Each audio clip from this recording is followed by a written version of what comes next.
What's happening, MMA world? This is Ice Rice coming at you like usual, talking about upcoming UFC events and my 2 cents slash predictions of the wonderful cards that the MMA world, mainly meaning UFC and Bellator, is offering us. So, I am getting stoked about this card. UFC 223. We got Ferguson versus Khabib in Brooklyn, New York. BK. The what do they call it? The concrete jungle, I think they call it. That is on April 7th.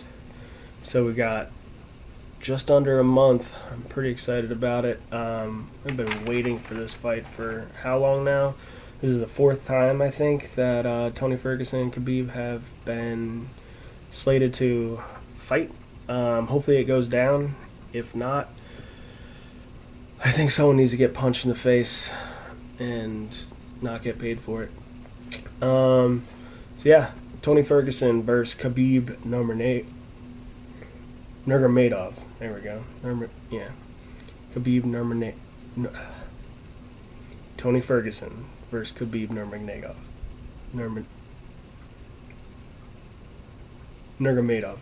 There we go. I'm not going to say anymore. It's just Khabib from now on. Alright, so Tony Ferguson is the interim champ. But apparently this is supposed to be for the real belt. Khabib said it's written in his contract for this fight, and as long as everything goes well, that guy Conor McGregor, he's a paper champion. He is a 2-weight class champion, and can't take that away from him. But there's the old saying that you can't be a champion unless you defend the belt. He did not defend 145, and he hasn't defended 155. And both are being, or one was already taken away from him, and now the second one's going to be taken away from him. So, paper champion. But when you do a boxing match and make over $100 million, you don't really give a shit. So, he doesn't really give a shit. Let's see. The champ, Tony Ferguson. Obviously 155 pounds, lightweight. Tony Ferguson is 24-3 overall. He's 34 years old.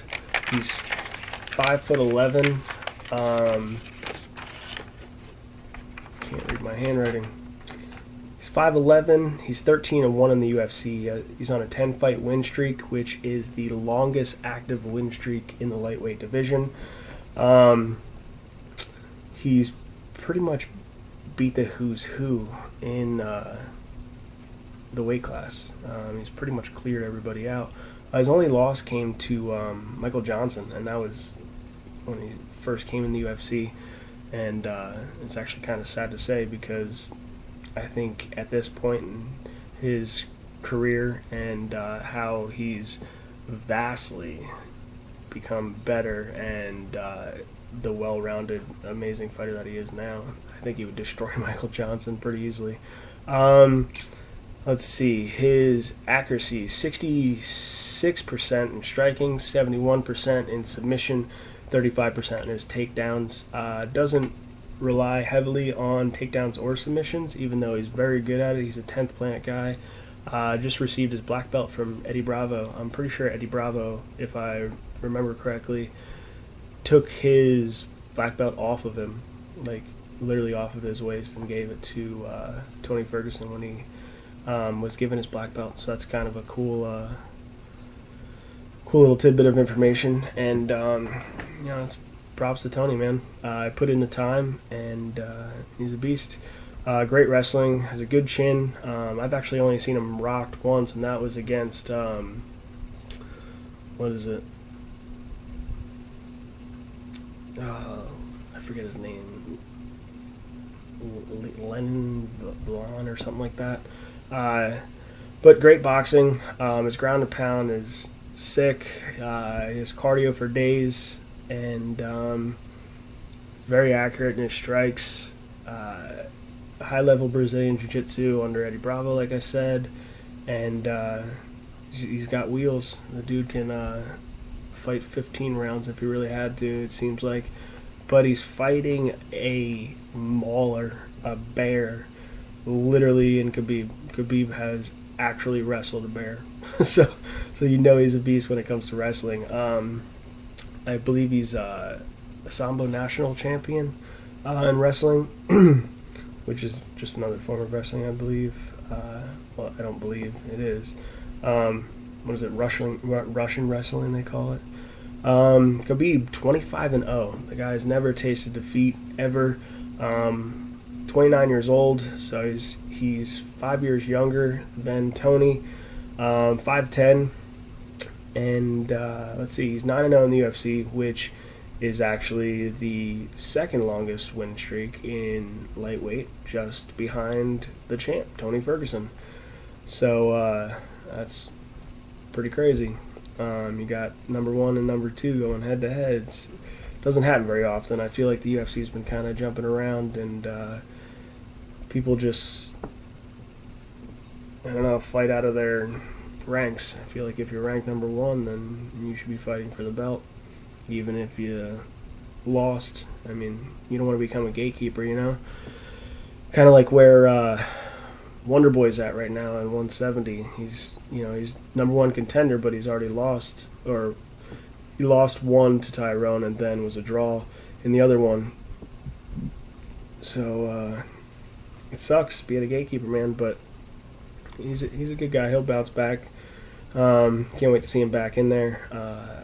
I was just watching a video earlier. I believe Darren Till offered to fight Wonder Boy, and not dodging him or anything, but he said straight out, he was like, I only want to fight people that's going to make my stock go up.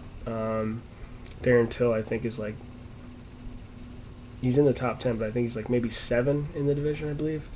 It goes Tyler Woodley, then you got Wonder Boy, RDA, Kobe, and I think that's right up there at the top 5. I'm trying to think.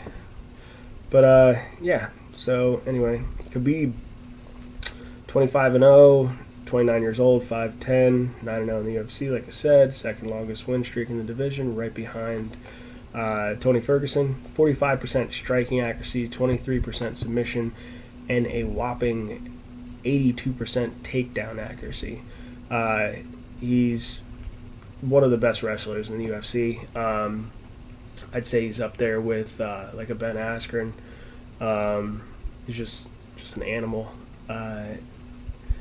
Frankie Edgar was talking about it in one of his videos coming up with his fight against Brian Ortega.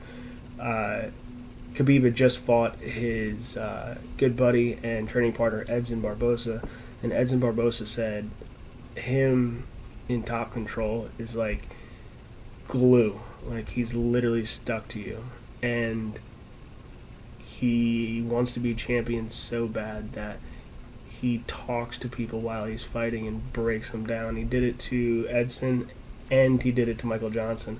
He was literally punching Michael Johnson in the face, telling him to quit because this is his destiny and he deserves to fight for the belt. And he's an animal, man. The guy takes you down, and it's not even like a boring, like, ground and pound, lay and pray type deal. He just swamps you, just quicksand, pulls you in and does not let up. But with that said, comes from a great camp. He's out there with Cormier and Kane, and Luke Rockhold was out there, but I mean, you're talking about two of the best wrestlers in the UFC in Kane and the Olympic, or the Olympian rather, in Cormier. So he's a beast. I don't really know. I'm super stoked about this whole fight. Yeah, this fight's just, I hope it happens. I really do. If it doesn't happen, I'll be so upset, But Khabib has to get his weight under control. He said he's been doing really good with it. He has been watching his weight and taking better care of himself. I believe he got a nutritionist now. And I'd hate to see him get rushed to the hospital again. With all these rules about not being able, excuse me, to do IVs and all that stuff before the fight to keep yourself hydrated, kind of really breaks people down. So he has to come in on weight and do the damn thing. So that's gonna be a barn burner, man. I can't wait. The next fight, co-main event, and I'm super stoked about this fight too because it's a run back. Joanna Jędrzejczyk was the former champion and never lost, was just running through people, and first round came out cocky, and Rose clipped her, tossed her straight down, and ended the fight, TKO, knockout. And the champ, Rose Namajunas, she's no slouch, man. I don't think it was a fluke at all.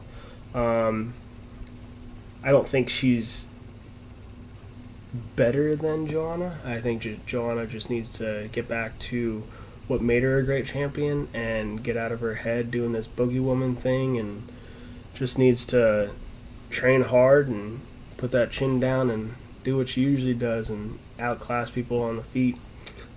Champ, Rose Namajunas. This is for the strawweight belt, 115 or 115 pounds rather. Rose is 8-3 in overall. She's 25 years old. She's 5'5", and she's 5-2 in the UFC. She came off the TV show and fought for the belt right away against Carla Esparza, and lost a close fight to her, but she was, I think, like 21, 20 at the time. So she's grown a lot. She's out there with the likes of Pat Barry, obviously her fiance, and then what the heck's his name? He just came to the UFC, just fought Eddie Alvarez. Oh man, I don't know, but neither here nor there. 47% striking accuracy, 45% submission accuracy, 48% takedown accuracy. She's super well rounded, class act, super sweet girl, but a beast. Her hands have improved exponentially.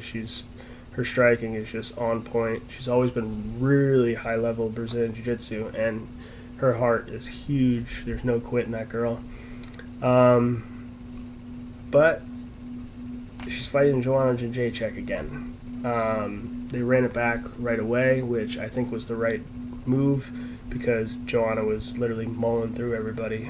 Joanna overall is 14-1.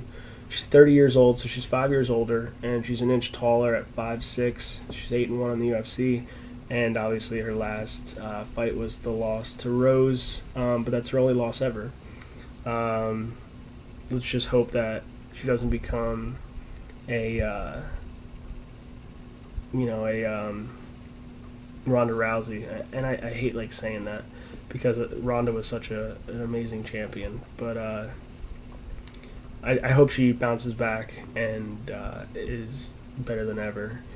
She comes from a great camp out there with American Top Team, and she's got Mike in her corner, and he used to be a champion. He beat Uriah Faber in WEC to become a champion.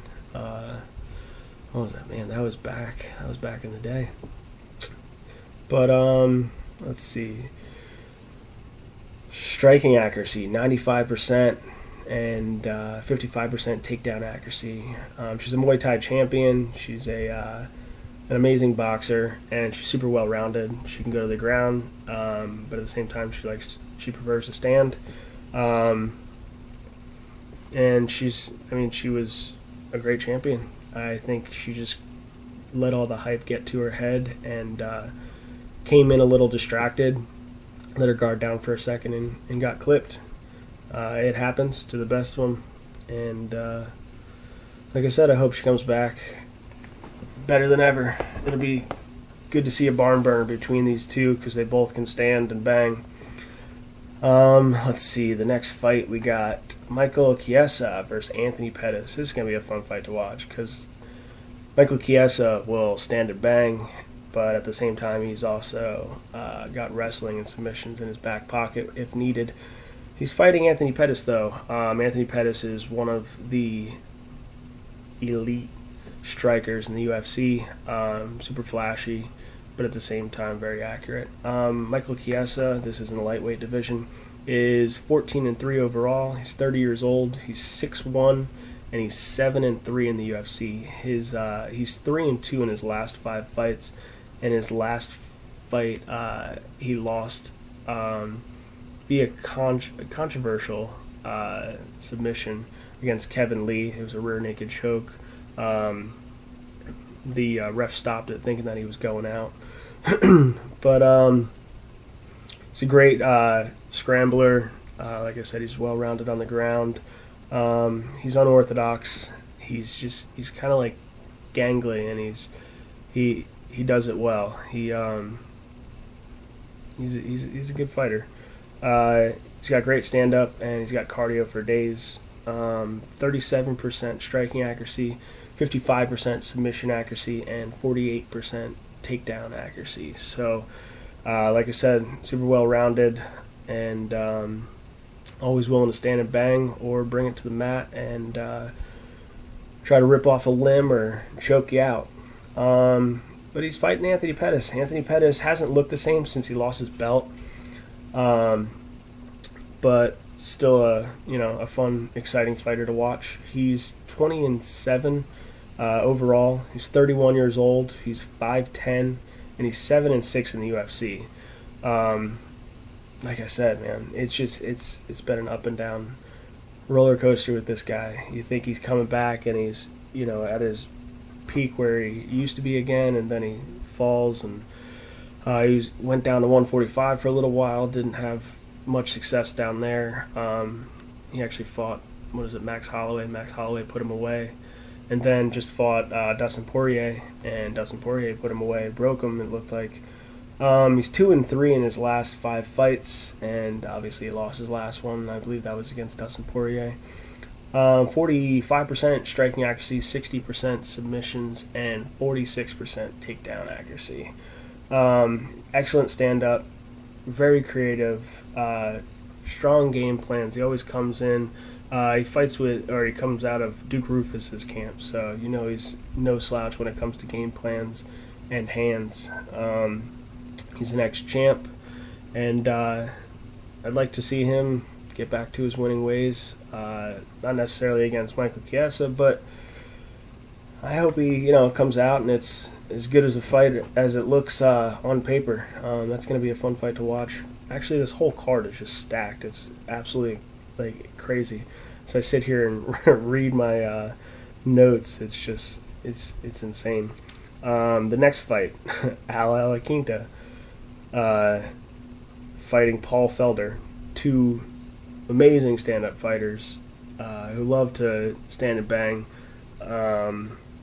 and will just go for the fences. Paul Felder's out there with Duke Rufus as well, if I do believe. Yeah, I'm pretty sure. Al Alaquinta, this is a 155-pound lightweight division. Al is 13-3-1 overall record. He's 30 years old. He's 5'9", and he's 8-2 in the UFC. He won his last 5 fights. He was on a little hiatus from the UFC, but he came back and he just blitzed Diego Sanchez with I think it was a left hand, starched him almost. 55% striking accuracy, 20% submissions, and 45% takedown accuracy. Great wrestling, really good boxing. His cardio's there. Great KO power, and his combos, he puts them together very well. He's quick. He's definitely got a high level IQ for the fight game. But he's fighting Paul Felder. Paul Felder's no slouch. He was out there in what was it? The Jackson Winklejohn camp for a while. He was on what was it? Cowboys farm for a while, helping Cowboy get ready for some fights, and I guess he made the decision to move into the Duke Rufus camp full time now. He's 15-3 overall. He's 33 years old, 5'11", so he's got 2 inches on Al, and he's 7-3 in the UFC. He won his last 3 fights, so you got Ali Quinta, who won his last 5, and then you got Paul Felder, who won his last 3. So definitely 2 guys that are on their game. Paul Felder's got 63% striking accuracy, 26% submission accuracy, and 32% takedown accuracy. Not that I think he's going to use that. I think he's going to use that 63% striking accuracy, and Al's going to use that 55% striking accuracy. I see this going down as a barn burner. It's going to meet in the middle of the octagon and swing and see who gets clipped first. It's going to be fun to watch. Paul Felder's got great KO power. He's got hands, man. And then being from Duke Rufus's camp, kickboxing, he's got that hard kicking game. One of the things that he worked on with Cowboy as well, because Cowboy's got great kicks. He's always moving forward. He's always pressuring, and with that said, he's got the cardio to go with it. He's moved into a little bit of a commentating kind of realm right now, but it hasn't taken away from his fighting, obviously. If anything, I think it's heightened his fight IQ, and it's fun to watch him grow as not only a fighter but a commentator. That's going to be a crazy fight. It's just, I know I keep on saying it, but like the whole card is just stacked. It's like one top 5 fighter, top 10 fighter after another. The next fight, strawweight division, the ex number 1 contender Carolina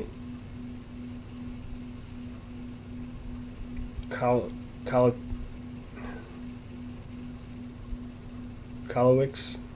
I don't know. You know who I'm talking about. Carolina. Very soft-spoken woman, but she was a world champion kickboxer. So definitely, not too soft-spoken when it comes to kicking you in the face or punching you. 11-2 overall. Her only 2 losses came from Claudia Gadelha and against the champ, or ex-champ rather, in Joanna Jędrzejczyk.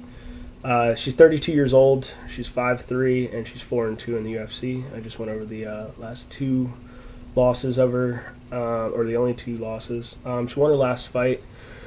She's got a 96% striking accuracy, so there goes that world champ kickboxing right there. 27% takedown accuracy, and she doesn't really use it. She likes to stand, which is how she lost to Claudia. Claudia brought her down and tapped her out in the first round pretty quick, actually. She's very strong mentally. She's versatile. She will go to the ground, but she doesn't want to, obviously. With being a world champion kickboxer, she chooses to stand and bang. But she's got Felice Herrig coming at her. Felice Herrig is 14-6 overall. She's 33 years old. She's 5'4", and she's 5'1" in the UFC. Her only loss came to, I believe it was Paige Van Zandt. Felice came off of the TV show Tough, The Ultimate Fighter, and she's looked really good. She's had some impressive wins, and she's breaking into that top 5 realm, and it's fun to see her growth as a fighter. She's definitely fun to watch. She's always exciting, and she always has some crazy Reebok uniform on. so I believe she came out in a fight with like cheetah print on at one point. But Yeah, she's 5-1 in the UFC. She won her last 4, and she's 39% striking accuracy, 46% submission accuracy, and 45% takedown accuracy. She's super well rounded. She's improved on her striking. She's a strong striker. She got great cardio, and that comes in handy because she's a pace setter. She sets a pace and doesn't give up, and that's usually how she wins. She tires people down and takes them down and beats them down. She's great in transitioning from her wrestling and her striking. She's getting in there and implementing her game plan on people. So that'll be fun to see who comes in with a better game plan that day. Felice, in her last fight when she won, she called out anybody in the top 5 being the best women's fighters in 115, and Carolina was one of the girls that she named, and the UFC said, all right, we think you're up to the task, so you asked for it, here it is. Next fight we got Ray Borg versus Brandon Moreno. I believe they both fought for the belt against DJ. Obviously both lost. Ray Borg actually just fought for the belt. That was his last fight, and he lost via crazy flying armbar that DJ pulled off. It was quite a spectacle. 22% striking accuracy, 47% submission accuracy, 52% takedown accuracy. Great grappling and transitions through his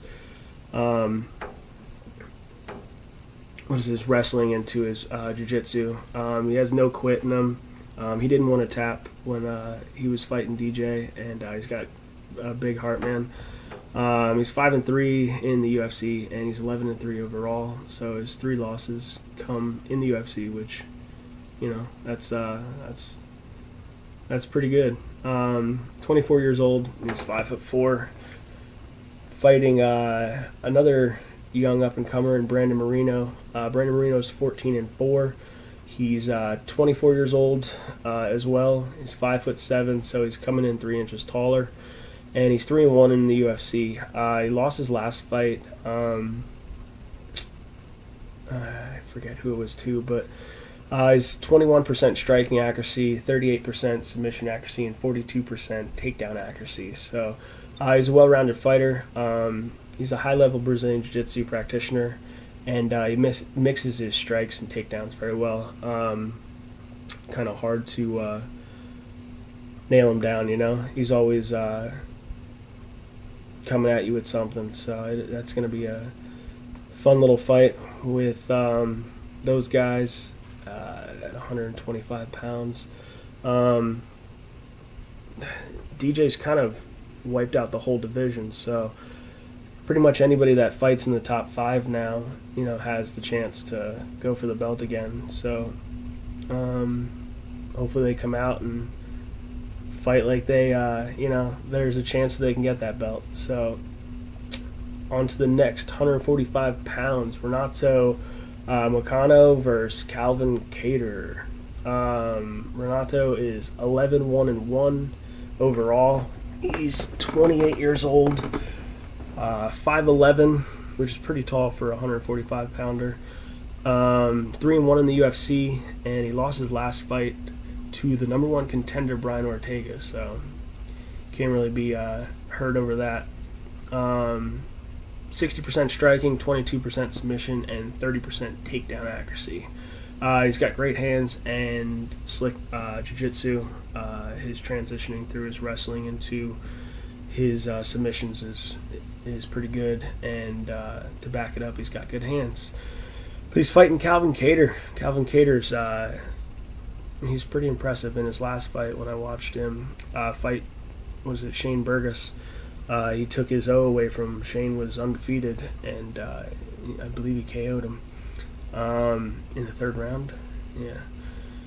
18-2 overall. 29 years old, 5'11", so another pretty tall guy for 145 pounds. 2-0 in the UFC, and both of those wins came against pretty impressive guys in Shane Burgos and Andre Touchy Feely. So no slouches there. So the guy's definitely got a name being built for him in the UFC. 75% striking accuracy, 35% takedown accuracy, and his submission game's pretty much non-existent as far as even talking about his accuracy on it. He doesn't use it because he's got great KO power. He mixes his combinations very well, sneaks in punches, and he's fast. So it's definitely gonna be a good fight. You got two guys that are willing to stand and bang and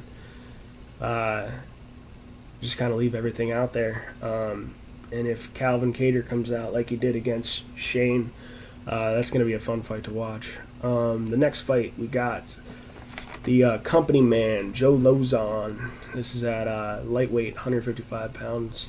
Joe Lauzon against Chris Grutzmacher. Lauzon is 27-15 overall. He's been fighting in the UFC for like 15 years.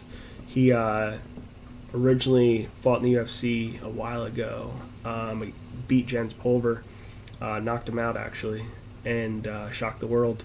And then he went on to the Ultimate Fighter TV show shortly thereafter.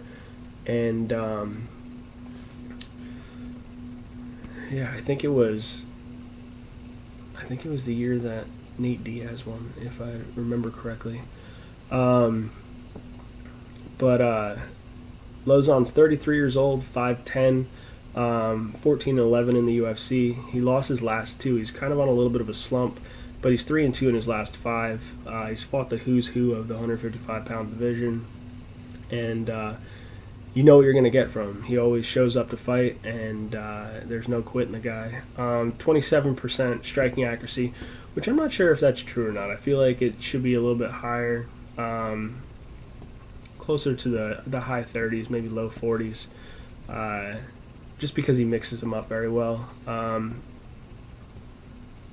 Maybe they're not that accurate, but I know he does have pretty good volume. 65% submissions accuracy and 38% in his takedowns. So pretty much he's more than willing to stand and bang, but you know, his jiu-jitsu is top notch. Well-rounded, and he mixes everything pretty good. Definitely no slouch in any area. And then obviously great submission game, great jiu-jitsu. He fights out of, I think it's Massachusetts. And then we got Chris Grutzmacher, 13-3 overall. He's 31 years old. So he's 2 years younger than Lauzon, and he's also 2 inches shorter, standing at 5'8". He's got a lopsided record in the UFC as well. He's 1-2, and he lost his last two. But it says here, or in my notes and what I was reading about him, he has 100% striking accuracy, and everything else really didn't show up. But he's known as a Brazilian Jiu-Jitsu guy. That's what I was reading. I don't understand it, but it'll be fun to watch two high-level BJJ guys go at it, but with 100% striking accuracy. I mean, he could have also only thrown like 5 punches and landed them all, you know. That'd be fun to watch.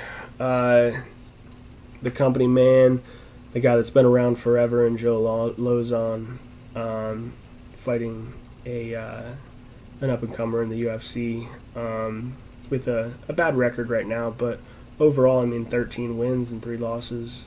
It isn't, you know, bad by any standards. Then we got Evan Dunham versus Oliver Alban Mercier, or Mercier. He is taking this fight against Evan Dunham last minute. Evan Dunham's original opponent fell out, so Oliver was like, yeah, I'll take it.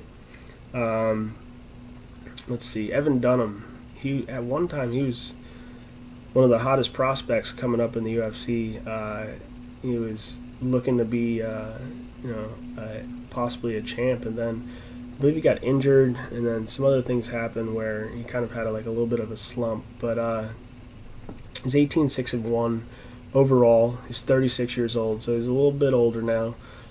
He's 5'10". He's 11-1-6 in the UFC. His last fight was a draw, but he's won his last 4 fights, and then that one draw in his last fight. So he's 4-1 draw in his last 5. His accuracies for strike is 49%. His submissions are 51%, and his takedowns are at 36% accuracy. So he's super well-rounded. He's got great jiu-jitsu. He's got a big heart and very accurate striker. Not afraid to stand and bang and also drag you to the mat and try to rip your head off. But he's fighting Alvin Mercier.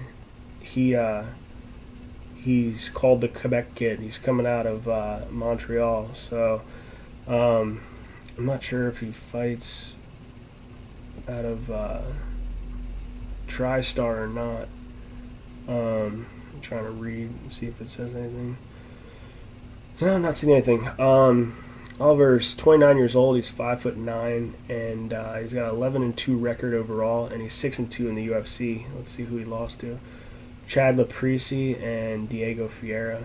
But he's on a 3-fight win streak. 25% striking accuracy, 23% submission accuracy, and 52% in his takedown accuracy. Great grappler, and he's kind of got that Khabib type deal. Drags you to the mat and beats you down. So you got 2 ground guys that aren't afraid to bang. So we'll see if it's a ground fight or if they're gonna, stand up and try to implement their game plans at each other. Next fight, we got Alex Bruce Leroy, I guess he called himself for a little while. Caceres versus Artem Lobov, the Siberian Express or whatever he calls himself, the Siberian train or something.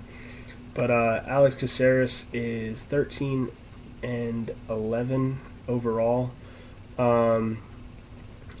He's 5'10". This is 145 pound, by the way.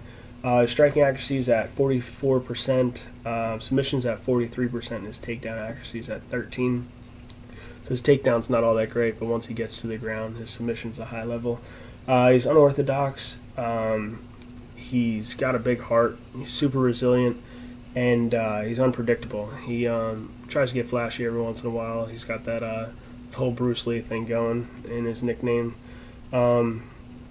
He's kind of been up and down in the UFC. He's got, let's see, 1, 2, 3, 4, 5, 6, 7, 8.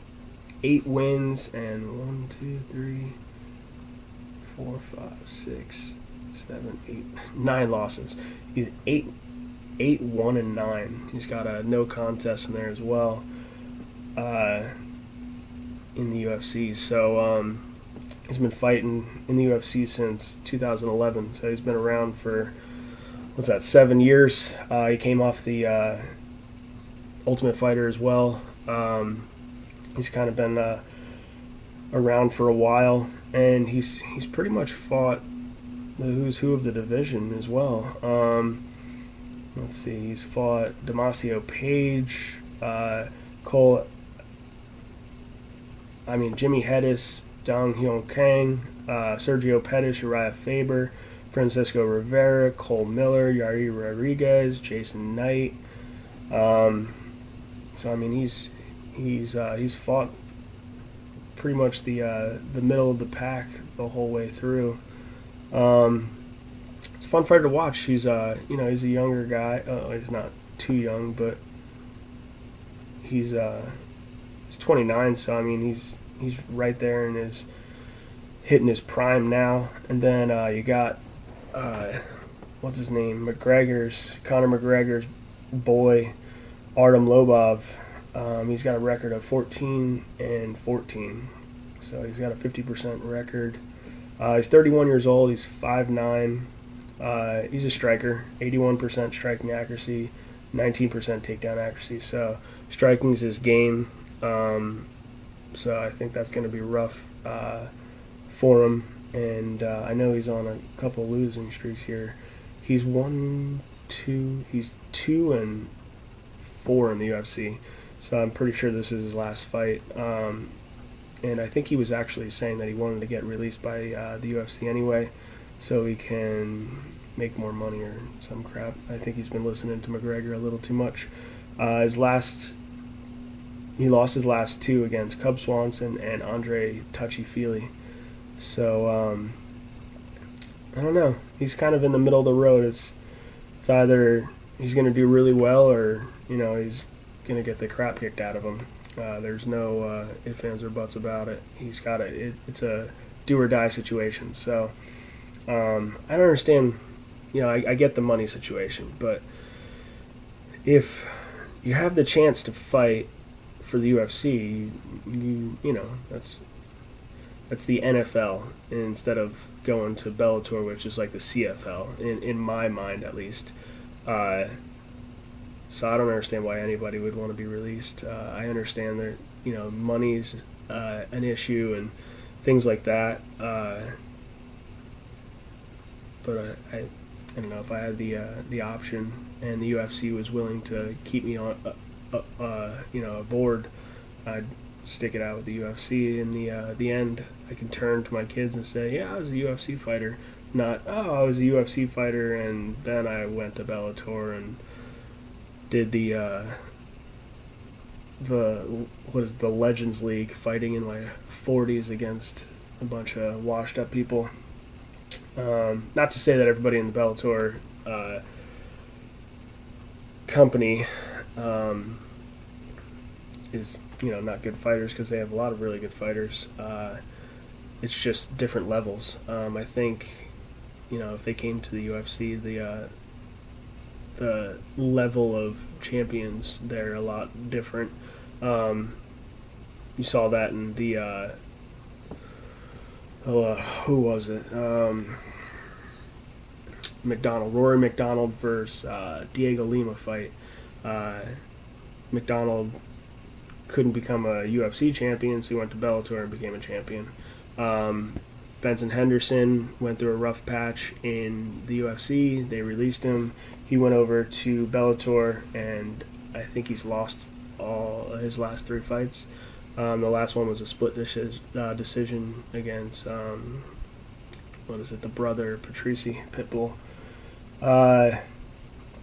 And then you got, like Roy Nelson, an old Mikro Crow Cop, you got Meathead over there. It's just a lot of the older guys that used to fight in the UFC. Who else is over there that used to fight in the UFC? Rampage Jackson, Ken Shamrock's over there. Let's see who else. Royce Gracie. A lot of the Legends League. That's what they were calling it, right? The old guys all fighting each other. But anyway, moving on. Beck Rawlings versus Ashley Evans Smith. Beck Rawlings is exciting to watch. I don't know what happened to her. She just never kind of transitioned over into the UFC off the Ultimate Fighter. She's a great fighter. She's fun to watch. I don't know. I don't know what's going on with her. I don't know if it's her camp, or it's just the UFC has such a high level, and it's a very deep 125 pound division. I guess she went down to 125 now. I think she was fighting at 135, but she has an overall record of 7-7. She's 29 years old. She's 5'6". And let's see, she's 2-4 in the UFC. She's lost her last 3 against Paige Van Zandt, Tisha Torres, and Jessica Rose Clark. Her last win was in 2016, so she's 2 years without a win now. But she doesn't fight very often. She's fought 1, 2, 3, 4, 5, 6 times since 2014. So what's that? We got 4 years. So that's, yeah. I mean, yeah. I don't know. I don't know if she's fighting illnesses or injuries or what. But she fights out of where she's over in, what is it, Brisbane. I think that's, what is that? Is that Australia or is that New Zealand? I don't know, but her striking accuracy is at 55%, submissions at 24%, and takedown accuracy is at 21%. She's very aggressive.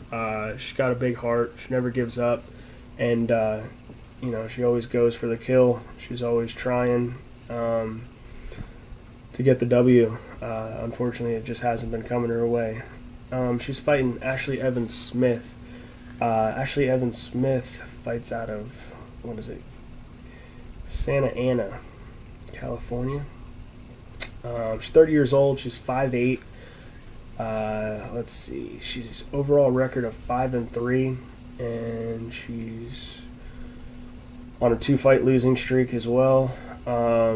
She's 2-3 in the UFC, so this should be a good fight for both of them. It's kind of like a do or die situation, I would say. 67% striking accuracy and 33% takedown accuracy.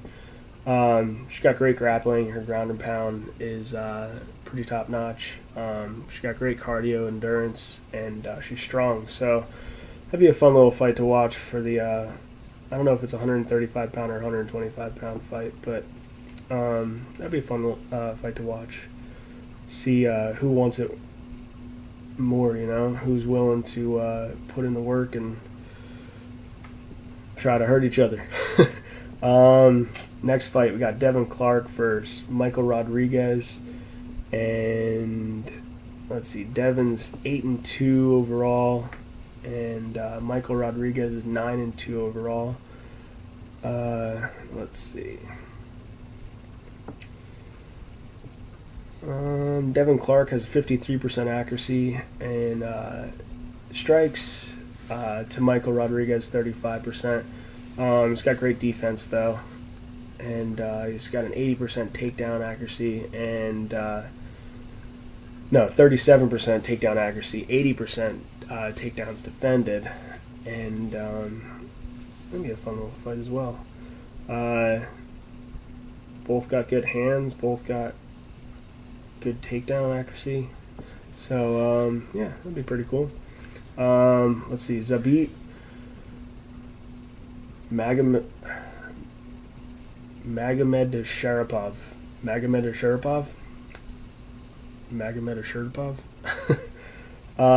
versus so you got Zabit versus Kyle Bochniak. Zabit is 14-1 overall. Kyle Bochniak is 8-2 overall. This is at 145 pound division. Zabit's got a 58% striking accuracy and a 66% takedown accuracy. He's Russian, so I'm assuming it's Sambo again, like Khabib. Kyle Bochniak is 8-2 overall. Got a 32% striking accuracy and a 65% takedown accuracy. So both can stand and bang, and both have great wrestling. So that'll be fun to watch, I guess. I don't really know much about either one of these guys. So we got, starting from the top, Tony Ferguson versus Khabib, Rose Namajunas versus Joanna Jędrzejczyk, Renato Moicano versus Calvin Kattar, Michael Chiesa versus Anthony Pettis, Ali Quinta versus Paul Felder, Carolina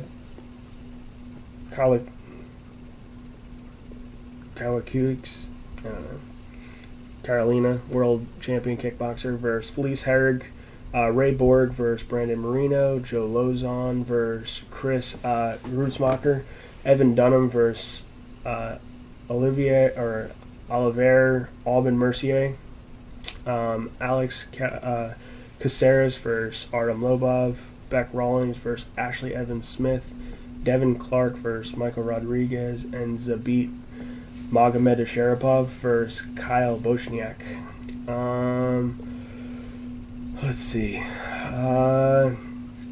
Kyle Bochniak versus Zabit Magomedov. I got to go with Zabit on that. I think Zabit's superior wrestling, and he's actually got a better striking accuracy as well. At the end of the day, with that Russian Samba, I think is going to come through. I think he's going to ground and pound him out. Next, we got Devin Clark versus Michael Rodriguez. Let's see. I got to go with Devin Clark on that. Just going by the numbers, I don't really know much about either one of these guys, but they both have equal records at 8-2 and 9-2. Michael Rodriguez is a taller fighter, though. Yeah, I'm gonna go with Devin Clark on that one. Beck Rawlings versus Ashley Evans Smith. I gotta go with. I just want to pull for Beck Rawlings. I want her to win a fight. I really do like the girl. I follow her on Instagram. She's definitely a fun girl to watch fighting. I hope she can get out of this slump and prove that she belongs in the UFC. And hopefully she can win this one and show that she belongs there. Alex Caceres versus Artem Lobov. I got to go with Alex. I think Artem's on his way out mentally out of the UFC, regardless of the UFC letting him go or not. So yeah, I think Alex Caceres is going to win that fight. Evan Dunham versus Olivier Aubin Mercier. I got to go with Evan Dunham just because I know more about Evan Dunham. I like Evan Dunham more, but Olivier has been on a tear. He's been really good. He's a clutch fighter and comes out of a good camp out there in Montreal. Joe Lozon versus Chris Grutzmacher. I got to go with Chris. Joe Lozon's in a slump right now, and unfortunately, I think he's kind of coming to the end of his fighting career as well. He's been fighting in the UFC forever. Let's see, when did he start fighting? He fought Jens Pulver in 2006. So this guy's literally been in the UFC for 12 years. So he's been up and down his whole career too. Let's see, what is his last 5? He's 3-2 in his last 5. He lost to Clay Guida. He got knocked out. He lost to Stevie Ray. Lost to Jim Miller. Lost to Evan Dunham. Lost to Ally Quinta. So yeah, he's been kind of up and down. But yeah, I'm gonna go with Chris Grutzmacher. He's a up-and-coming guy in the UFC, trying to build a name, and Joe Lozon is no stepping stone, but he's going to be, I think, used for one in this situation, unfortunately. Ray Borg versus Brandon Moreno. Honestly, I don't really think Ray Borg's that good. I think he was thrown into the fight with DJ just because they really didn't have anyone to fight anymore. If you look at his record, in his last couple of fights here, he lost to DJ, won 2 before that, lost, and then won. And he really hasn't fought anybody who really stands out here, except for a loss to Dustin Ortiz and DJ. Other than that, I don't really know anybody on this whole fight history. I think Brandon Moreno is going to win that one. Brandon Moreno is, he's 24 years old. Well, they're both 24, but his only loss is to Sergio Pettis in the UFC, and obviously Sergio Pettis is no slouch. He's actually, I think, probably the number 2 or number 1 contender in that division right now. Definitely if DJ doesn't fight TJ Dillashaw for the super fight, I think Sergio should be up next. So yeah, we'll go with Brandon Moreno for that fight. Carolina versus Felice Herrig. This is a hard fight to call because Carolina is such a high level striker, but Felice just there's no quitting her. She's always pushing the pace and going in. But the last time she fought a pretty decent striker in Paige Van Zandt, she got worked. So we'll see. But Felice is on a tear right now. She got a 4-fight win streak, I believe it was, backing her up. So this is a different level in in her fighting career. She's breaking into that top 5. So Carolina's going to be a good test. I'm going to go with Felice Herrig just because I want her to win, pretty much. But everything in my being's telling me that Carolina's going to hurt her, unfortunately. Al Alaquinta versus Paul Felder. This is going to be a great fight. I'm pretty excited about this fight. But I'm going to go with Paul Felder. I think he made a great decision going out and joining the Duke Roufus camp. I think it's made him a better, well-rounded fighter. And Al Alaquinta kind of just fights when he wants to. He's kind of got that New York attitude of, I make money doing my job at home. I don't really need to fight. And he just kind of shows up whenever he wants to and takes a fight and then moves on again and then comes back. And there's no consistency out of him. And, where Paul Felder's a company man, the guy doing his thing right now, between changing the camps and then doing the broadcasting, and he's got his head on right, and I think he's in a good spot, coming in with a 3-fight win streak, and not to say Al isn't, but I'm going to go with Paul Felder. I think Felder's more well-rounded fighter, and to be completely honest, I think with that Duke Roufus camp, I think it just sharpened all of his tools, and he's a force to be reckoned with in the 155-pound division. And if you've ever seen the guy, that guy's huge. I think he was fighting at one